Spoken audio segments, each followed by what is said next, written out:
Welcome to Chapter 2, Layers and Groups. Now we've got a ton of great things to cover in this chapter. So we're starting off super simple. This section we're going to show you how to create and work with layers. So let's go ahead and start off by opening our sample images. Now if you haven't already done so, be sure to download these. You can do this on phlearn.com on the tutorial page itself, or if you downloaded this tutorial, it's going to be in your download content.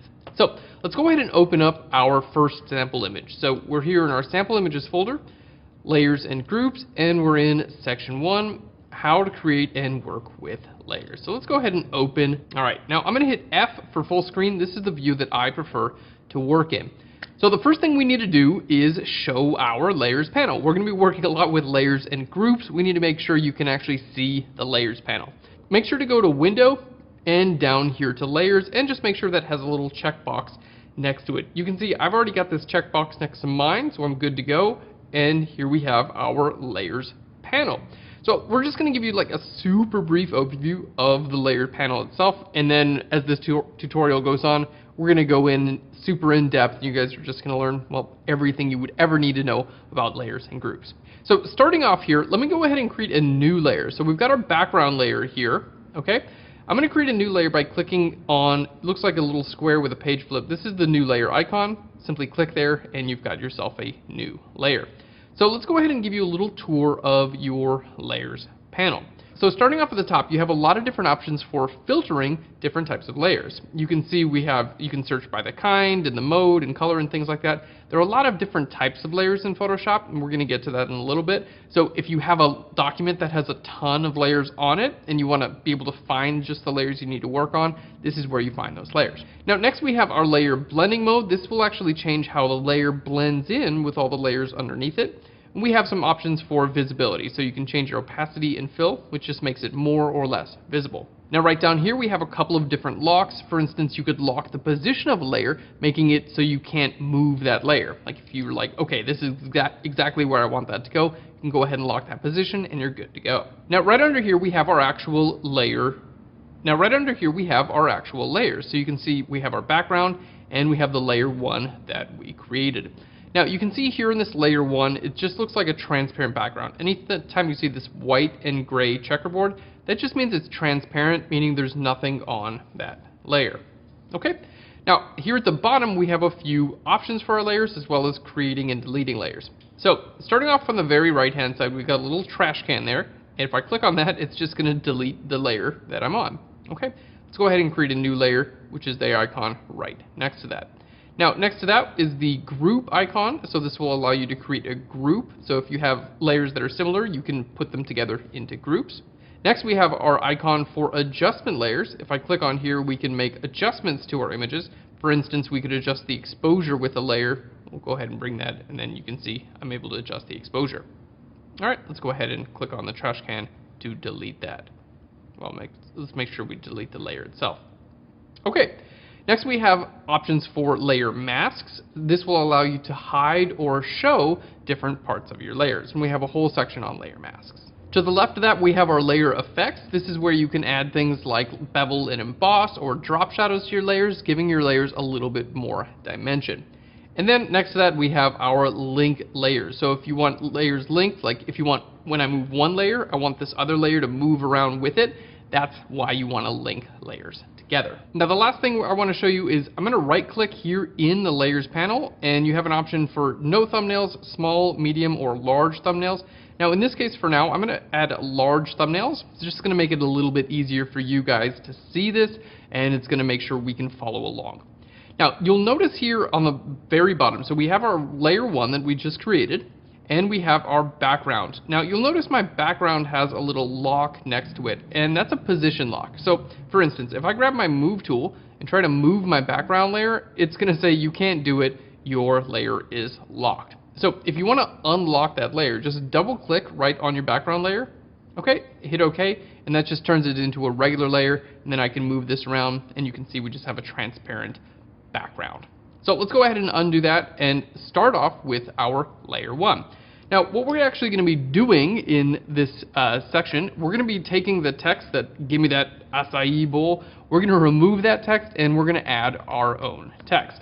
Now we're doing this with layers because we don't want to affect the original background layer. We want that to stay exactly how it is. So what we're going to do is create a layer over top of the background that gets rid of the text, and then we're going to create a layer over top of that that adds our new text. So let's go ahead and work on getting rid of the original text. So we're going to start off super basic here. Basically, I want to make a selection right here inside of the frame, and then we're just going to fill that with black for this example. Now, to make that selection, I'm going to go to my tools here, and just, again, make sure you go to Window and you have your tools checked so you can actually see your tools. Okay? Now, I'm going to go to my lasso tool, which is just right under our move tool here. Click and hold there, and you're going to see your polygonal lasso tool. This just allows you to make selections using straight lines. So I'm going to click here on the top left corner, and you don't have to be super accurate with this, okay, because it's pretty much black anyway there. There is a little bit of detail, but for this example, we're just going to keep it black because that makes things simple. So basically, I'm just clicking on each of those corners, and you can see I was able to turn that into a selection. Okay, so this selection lives on its own. A selection is not tied to a layer. Selections are their own thing. So I could use this selection on this layer, I could use it on this layer, I could create a new layer. Selections are their own things. Now that we have this selection, if I'd like to do anything in Photoshop, if I want to use a tool, if I want to use a filter, if I want to fill this with a color, it's only going to fill within that selection. That's the whole point of selections, is it says, okay, you can only affect this area. So what I'm going to do is I'm going to make sure that I'm on my layer 1 here, okay? If you click on layer 0, you can see a little white outline around the layer. Click on layer 1, you'll see the white outline here. So that tells you what layer is active. Okay, also you'll notice the background highlight color changes as well. Great, so here we are on layer 1. I'm going to go to Edit and down to Fill. So we're going to fill this with black. So where it says Contents, just click there and go to black. Okay, everything else looks good. The blending mode is normal, opacity is 100%. We'll explain all that stuff later on. Let's hit OK, and there we go. We filled that with black. Now, you can deselect by hitting Control or Command D, or going to Select and down to Deselect. Well, it's right here. I already deselected. Basically, what we did is we created a new layer, I made a selection, and then we filled that with black. So that basically just like covered over all of the text. So let's go ahead and take a look in our layers and see how that actually looks. We can see here's our original layer, our background, and here's layer 1, and you have a little preview here. It just looks like a black square. Okay, now the cool thing here is if I grab my move tool and I decide to move this over, you can see it's literally just covering up everything that's underneath it, okay? And that's kind of how layers work. They're kind of like a bunch of pieces of paper. So the piece that's on the top is going to cover up everything that's underneath it.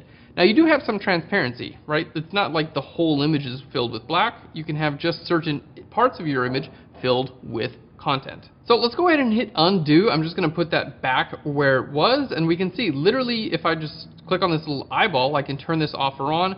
This is just black layer, okay? Just black that I filled into that selection that's simply covering up that text. Now, if I want to lower my opacity, I can do that, and it just becomes a little bit less visible, so you can start to see through that as well. Okay, let's go ahead and undo, and I'm going to bring my opacity back up to 100%. All right, so now that we have our original text covered up, we're ready to add our own text, and I'm going to do this with a text layer. Super easy to do. Just go to your text tool, your type tool right here. It's a T, so just click there, and I'm just going to click right here in my image. There we go, and I'm going to type in I space love layers. Let's make just the cheesiest thing we could think of. I love layers. Now, this is a type layer, which means we have a lot of fun options for our type. So let's go to Window and make sure we go down to Character. Here we go. This will open up our character menu where you can choose your different font if you'd like. So let's go ahead and choose, I'll just choose something fun. There we go. Alien Encounters Solid. There we go. And let's just go ahead and make our font a little bit larger there. Perfect. That looks really, really nice.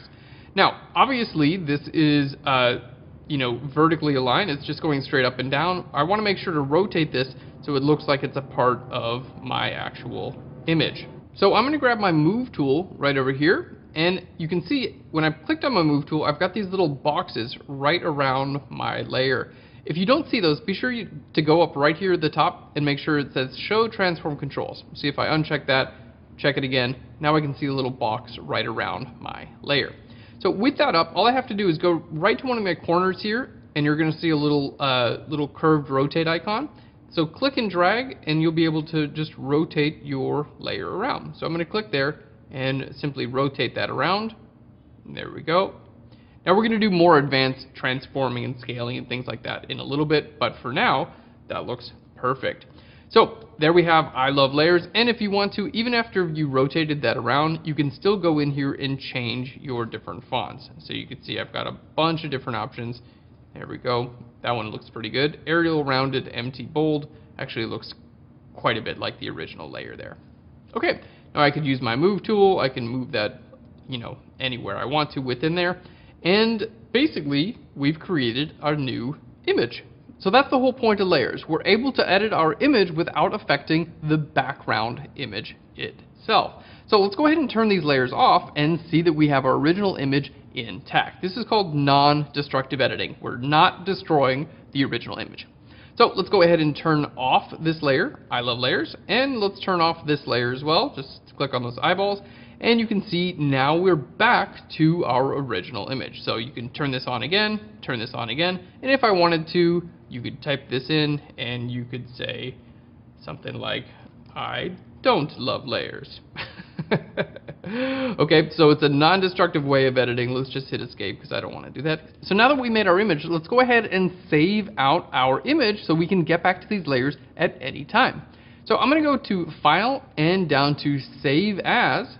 There we go. In the very same group, we're going to choose our format. I'm going to choose Photoshop, which is going to create a PSD. Now, a Photoshop PSD does have layers. So let's go ahead and hit Save here. Okay. Now I'm going to just close this document out. You can see we have there's nothing in Photoshop now. Let's go ahead and open it back up just by double clicking on our background. We'll go back to this image here. You can see our little preview says I Love Layers. Perfect. So let's hit open on this again. I'm going to hit full screen, and you can see our layers are still intact. So I can go in here, I can get back to my original image at any time. I could go in here, I could change this text at any time. I loved layers. I'm just having a lot of fun. But you can see, if you save your document as a PSD, it keeps all your layers intact, and then 10 years from now, you can go in here and change that text, and you can see it's totally non-destructive. So that's it for our first example. In our next section, we're going to be going over the different types of layers in Photoshop, showing you many different options for editing your photos. Thanks so much, guys. I'll see you in the next section. Bye, everyone.